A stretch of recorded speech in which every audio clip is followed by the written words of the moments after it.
Today, two safe haven baby boxes are shut down in Ohio, one of them in Union Township, Claremont County.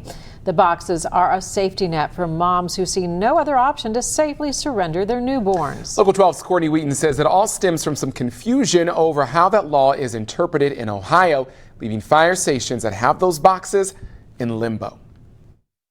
Thank you guys so much for coming. Leaders in Union Township unveiled a brand new safe haven baby box this past May. 8 months later, the founder of the boxes say it's now deactivated.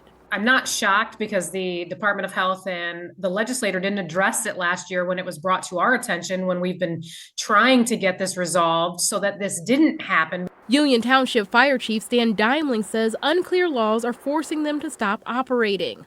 He says the Ohio Department of Health told him state law requires somebody to be physically present to receive the baby. We thought that with 24-hour electronic alarm monitoring and video surveillance, that would suffice. And since that time, the department reassigned staff to make sure it was monitored 24/7, but eventually had to give up after waiting months for clarity.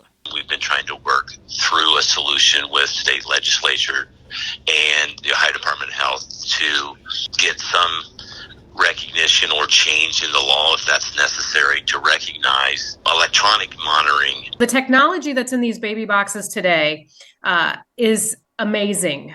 They don't have to be in the building. These boxes call 911 on their own. If they are out on a fire, it's going to call 911 dispatch and tell them, hey, somebody has to come back. We can instantly check the camera to see if there's anything in there. Delhi Township Fire Chief Doug Campbell says they have the resources to keep their safe haven box staffed.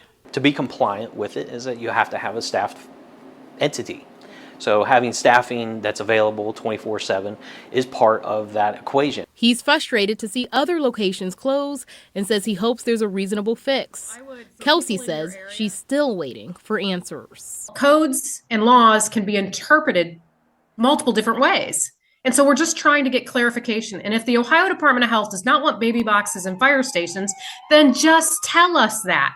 Don't be dragging us out and continuing to not give us answers.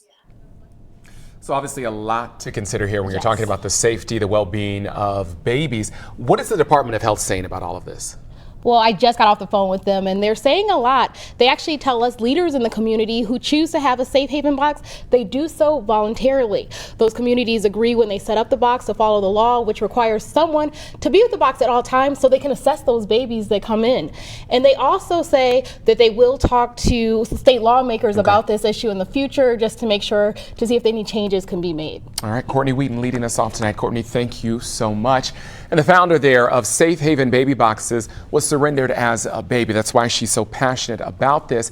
And she says that in the last year, 9 babies across the country were dropped off safely at one of those Safe Haven baby boxes.